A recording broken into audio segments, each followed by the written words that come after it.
Hello everyone, स्वागत है आप सबका 60 डेज रेंज के एक नए वीडियो और एक नए एपिसोड में। भाई टाइम बता दूँ 3:20। अभी अभी सो कर उठा। रात में लाइट चली गई जाने की वजह से भाई रात भर नहीं सो पाया। गर्मी इतना तेज़ था ना, क्या ही बताऊँ। तो चलो गाइस, होते हैं फ्रेश, बनाते हैं अपने लिए प्री वर्कआउट में और उसके बाद मिलते हैं आप सबसे डायरेक्ट ट्रेनिंग रूम में। और कल इंसिडेंटली हमने भाई एक शॉप में कॉफ़ी ऑर्डर किया और वहाँ पर भाई जो बनाने वाला कुक था उसने इंसिडेंटली उसमें शुगर डाल दिया। तो भाई जब एक बाइट मतलब जब एक बार उसको पिए तो भाई चीनी लगा। तो उसको बोले भाई तूने क्या कर दिया, भाई हम ऐसे। तो उसने बोला कि गलती हो गया, सॉरी। तो भाई उसको हम फेंकना नहीं चाहे तो उसको हम पी ले। खैर मूविंग फॉरवर्ड, सम टाइम लेना कोई बात नहीं। तो देख सकते हो अभी भी अब मैं नींद में हूँ। तो होते हैं फ्रेश एंड देन आफ्टर बनाते हैं प्री वर्कआउट मील, लेते हैं अपना प्री वर्कआउट मील और उसके बाद निकलते हैं ट्रेनिंग के लिए। आज हम जल्दी ट्रेनिंग जाएंगे क्योंकि कल भाई ट्रेनिंग लेट को गए थे और आते वक्त भाई बारिश में भीग गया था। एंड देन आफ्टर आके घर पे नहाए और भाई अचानक लाइट ही चली गई। कल का मौसम बहुत ही बढ़िया था और बुरा भी कह सकते, हवा बहुत तेज़ चल लग रही थी, इसीलिए भाई लाइट चली गई। तो गाइस मेरा अपना प्री वर्कआउट मील जिसमें हमने लिया है सफ़ेद चावल और साथ में कुछ चिकन। तो चलो सब करते हैं अपना प्री वर्कआउट मील जो कि बहुत ही टेस्टी और बहुत ही बढ़िया हमें लगता है। तो दोस्तों ट्रेनिंग सेंटर आप पहुँचे और टाइम बता दूँ 6:45। आज भी जल्दी आएंगे घर के भाई धूप की वजह से हम जल्दी आ नहीं पा रहे हैं। बट मूविंग फॉरवर्ड आज का मौसम बहुत ही बढ़िया और बहुत ही बेहतरीन है भाई। बाहर बारिश हो रहा है और अंदर जिम भाई। तो आज हम तगड़ा लगाएंगे, तगड़ा वर्कआउट। तो गाइस आज हम लगाएंगे शोल्डर और ट्राइसेप और उसके साथ में देखते हैं और होता है कुछ भी उसके साथ में इंक्लूड करेंगे। एंड एट लास्ट भाई अपना एप्स तो कंपल्सरी ट्रेन करना है क्योंकि भाई we are close to our next journey, इसीलिए। एंड देन चलो लेते हैं अपना pre workout and then after हम मिलते हैं डायरेक्ट प्लेटफॉर्म में यानी कि ट्रेनिंग सेंटर में। आज भाई तगड़ा और दबा के ट्रेनिंग करना है और ये रहा भाई अपना कंडीशन भाई। शुरू करते हैं आज का वर्कआउट। तो आज का वर्कआउट करने से पहले हम करेंगे वार्म अप में हम अपने शोल्डर को clockwise 12 times and anti clockwise 12 times rotate करेंगे कि इसलिए हमारा शोल्डर का वर्कआउट लगाने से पहले शोल्डर में 3 हेड होते हैं भाई, front, rear and deltoid. And then after हम अपने एंकल को ट्विस्ट करेंगे और अपना शोल्डर को भी स्ट्रेच करेंगे जिससे कि जो भी मसल्स अपना रेस्ट मोड में हो वो टोटली एक्टिव हो जाए। एंड देन वर्कआउट लगाते वक्त भाई कोई भी किसी प्रकार का इंजरी ना हो। तो शुरू किया हमने आज का पहला वर्कआउट वार्म अप सेशन से। साइड लेटरल लेग्स, हल्का सा डंबल लेके हमने अपने शोल्डर की तीनों हेड को किया एक्टिव।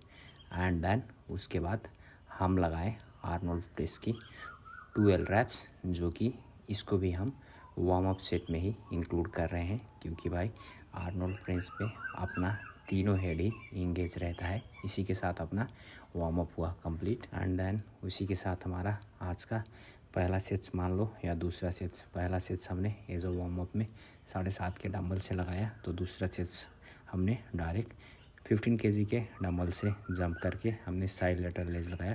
तो साइड लेटरल लेज में अपने साइड डेल्टॉइड्स को ट्रेन करने के लिए हमने लगाया 3 सेट्स। पहले सेट्स में हमने लगाया 12 रैप्स, दूसरे सेट्स में हमने लगाया 10 रैप्स। मसल्स माइंड कनेक्शन और वेट को कंट्रोल करते हुए कोई भी प्रकार की चीटिंग और जर्क ना करते हुए दूसरे सेट्स को भी किया कंप्लीट। एंड देन आफ्टर तीसरी और आखिरी सेट्स जो कि 17.5 के डंबल से हमने लगाया सिर्फ और सिर्फ 8 रैप्स। अगर चीटिंग से करोगे तो भाई 20 का डंबल से भी लगा सकते हो, नहीं तो अगर प्रॉपर रेंज ऑफ मोशन से भाई 17.5 का तो भाई क्या बताएं, उसमें भी मसल्स फेल हो जाते हैं। एंड देन हमने लिया 1 मिनट का rest. And then one of the best and favourite workout जो कि था बारबेल प्रेस, और आप मिलिट्री प्रेस भी बोल सकते हो। बारबेल प्रेस और मिलिट्री प्रेस का हमने लगाया 3 सेट्स। पहले सेट्स में वेट मॉडरेट ही रखा जिससे कि भाई वो अपना रैप रेंज टोटल निकल पाए। तो पहले सेट्स में लगाया 10 रैप्स, दूसरे सेट्स में हमने लगाया सिर्फ और सिर्फ 8 रैप्स क्योंकि हमने वेट को किया इंक्रीज। पहले सेट्स में लगाया 10-10 kg प्लेट ईच साइड, दूसरे सेट्स में हमने 15 kg के प्लेट्स ईच साइड में लोड किए और ओवरऑल वेट इंक्लूडिंग बारबेल भाई हो गया 50 kg। तो 50 kg का सिर्फ और सिर्फ 8 ही रैप्स निकल के आ पाए क्योंकि भाई ये है अपना फ्रंट डेल्टॉइड के लिए जो कि वन ऑफ द बेस्ट और शोल्डर का शेप दिखाने में बहुत ही हेल्पफुल रहता है। एंड देन आफ्टर आज का तीसरा और आखिरी सेट 17.5 की प्लेट ईच साइड से सिर्फ और सिर्फ 4 ही रैप्स निकल के आ पाए। तो देख सकते हो इसी के साथ हमारा आज का दूसरा वर्कआउट भी हुआ कंप्लीट। एंड उसके बाद हमने 2 मिनट का रेस्ट लिया एंड देन हम स्विच कर दिए अपना वर्कआउट जो कि था डंबल शोल्डर प्रेस। तो डंबल शोल्डर प्रेस में हमने पहले सेट्स में 27.5 के डंबल से लगाए 12 रेप्स वेट को कंट्रोल करते हुए और slow range of motion muscle mind connection के साथ भाई शोल्डर प्रेस जो कि डंबल प्रेस और डंबल ओवरहेड प्रेस भी बोल सकते हैं। मैं तो इसको कॉमन लैंग्वेज में डंबल शोल्डर प्रेस ही बोलता हूँ। सो नाम तो भाई बहुत ही है मगर जो करने का टेक्निक है वो भाई अपने अपने पे डिपेंड होता है। आप इस तरह से ट्रेन करो कैसे भी लगाओ मगर भाई आपका फ्रंट शोल्डर इंगेज होना चाहिए एंड देन आफ्टर इसमें अपना अपर चेस्ट भी थोड़ा बहुत इंगेज रहता है। इसी के साथ हमारा आज का पहला सेट शोल्डर प्रेस का हुआ कंप्लीट जिसमें हमने लगाया 12 रेप्स एंड लाइकवाइज 2 मिनट का रेस्ट लेकर हमने अगेन शोल्डर प्रेस का दूसरा सेट जो कि अपने जिम में अपने नहीं जहाँ पे हम ट्रेनिंग करते हैं वहाँ के जिम में 35 केजी के डंबल आखिरी होने की वजह से 35 केजी के डंबल से हमने लगाया सिर्फ और सिर्फ 8 रैप्स। क्योंकि भाई शोल्डर प्रेस अगर आप चीटिंग ना करो and slow range of motion weight को कंट्रोल करके भाई 12 रैप्स 27.5 के डंबल से if your body weight is 70 KG तो भाई क्या ही बताऊँ। तो भाई चीटिंग ना करोगे तो भाई 27.5 का डंबल से ही भाई पहले सेट्स में मसल टोटली ब्रेक हो जाते हैं और हमको चाहिए भी वही भी। एंड देन आफ्टर हमने आज का दूसरा वर्कआउट और तीसरा रैप्स पहले 35 के डंबल से दूसरा और तीसरा सेट्स भी किया कंप्लीट। तो देख सकते हो भाई अपना मसल्स हो चुका है फेल जो कि वेट कंट्रोल करने में बहुत ही भाई दिक्कत हो रहा था। एंड देन आफ्टर उसी तरह से हमने 1 मिनट का रेस्ट लेके हम अपने शोल्डर की ऑलमोस्ट आखिरी वर्कआउट जो कि था डंबल श्रक्स फॉर द ट्रापेजियस मैं डंबल से ही लगाना पसंद करता हूँ। सेम डंबल से हमने लगाया 3 सेट। पहले सेट में लगाया 15 रैप्स, दूसरे में 10 और तीसरे में सिर्फ और सिर्फ 8 लगाए। वो कि इसलिए जो जहाँ पे मैं ट्रेनिंग करता हूँ वहाँ पे भाई सिर्फ और सिर्फ 35 केजी का आखिरी डंबल है। That was the main reason. तो इसी के साथ हमारा आज का तीसरा और आखिरी वर्कआउट शोल्डर का जो कि था face pull over for the rear delt. तो भाई रियर डेल्ट का हमने लगाया 3 सेट्स। पहले सेट्स में लगाया 12 रेप्स। वेट्स को उतना ही रखा जिससे अपना range of motion and then weight को हम कंट्रोल करें ना कि वेट हमको कंट्रोल करे। तो इसी तरह से आज का अपना पहला सेट्स फेस पुल ओवर का हुआ कंप्लीट। और दूसरे सेट्स में देख सकते हो हमने वेट को थोड़ा इंक्रीज करके भाई दूसरे सेट्स में लगाया सिर्फ और सिर्फ 8 रैप्स। तो slow range of motion muscle mind connection और वेट को कंट्रोल करते हुए हमने दूसरे सेट्स को भी किया कंप्लीट। इसी के साथ हमारा आज का शोल्डर का वर्कआउट हुआ फिनिश। एंड देन आफ्टर जैसे हमने स्टार्टिंग में कहा था आज हम शोल्डर के साथ लगाएंगे ट्राइसेप। तो ये रहा गाइज अपना ट्राइसेप का पहला वर्कआउट जो कि था शॉर्ट हैंडल पे भाई tricep push down in a functional machine. तो गाइज इसका हमने लगाया सिर्फ और सिर्फ 3 सेट्स। पहले सेट में वेट को बहुत ही हल्का रखा एंड देन आफ्टर वेट को कंट्रोल करते हुए हमने इसका लगाया 12 रैप्स। तो देख सकते हो this is how I do perform by tricep. लगाने में भाई बहुत ही मज़ा आता है।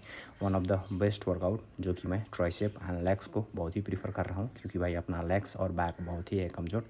और भाई ट्राइसेप का साइज़ दिखने में ट्राइसेप ही एक ऐसा मसल्स है जो आपका आर्म्स बड़ा और दिखने में बहुत ही हेल्पफुल रहता है। एंड देन आफ्टर जब पर भी आप टी शर्ट लगाओगे तो भाई उस वक्त आपका जो आर्म्स दिखने का मेन रीज़न रहता है भाई वो ट्राइसेप ही रहता है। That was the main reason.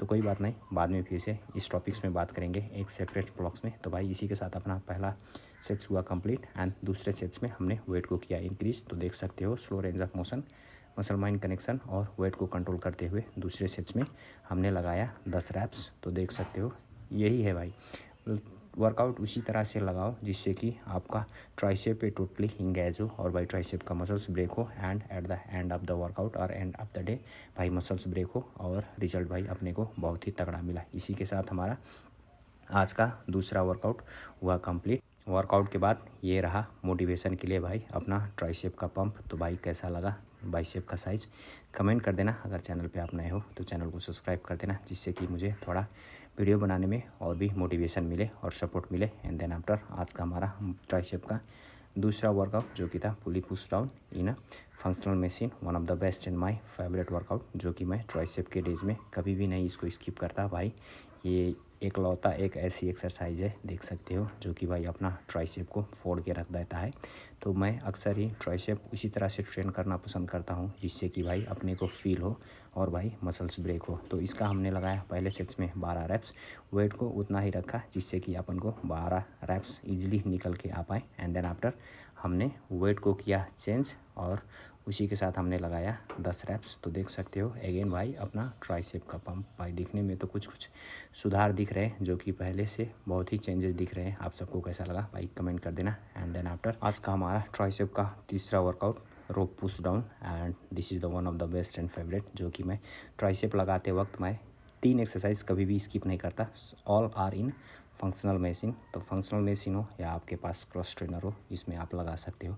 But make sure आप अगर रोप पुश डाउन लगा रहे हो तो रोप को इक्वली डिवाइड कर लेना, नहीं तो भाई एक ट्राइसेप पे ज़्यादा इंगेज होगा और दूसरा ट्राइसेप पे भाई उतना इम्पैक्ट नहीं आएगा जितना आना चाहिए होगा। तो भाई अपना ट्राइसेप पुश डाउन का हमने लगाया 3 सेट। पहले सेट में लगाया 10 रैप्स, दूसरे सेट में सिर्फ और सिर्फ 8 रैप्स। बस वेट को ही इसमें कंट्रोल करना है भाई, जितना भी वेट आप लगाओ उसको आपको ट्राइसेप झेल लेना चाहिए, नहीं तो भाई ये वर्कआउट लगाने का कोई फ़ायदा ही नहीं है, just it's only waste of time. तो गाइज अपना इसी के साथ ट्राइसेप का वर्कआउट हुआ complete. And now it's a show time means भाई आज का वर्कआउट हो गया कंप्लीट। और देखते हैं आज का कंडीशन। तो ये रहा अपना कुछ condition by day 52 and we are doing natural transformation within 16 days. तो भाई अपना 52 दिन का ट्रांसफ़र। तो ये कुछ अपना फिजिक्स और कंडीशन कुछ ऐसा दिख रहा है। इसी के साथ भाई हमारा जो नेक्स्ट जर्नी है वो ऑलमोस्ट रह गया है, अब 55 से 56 दिन और बाकी है। And then we are going to participate in next mister physics 171 centimetre above में। तो गाइज आज के लिए इतना ही, मिलते हैं कल एक नए वीडियो और नए ब्लॉग में।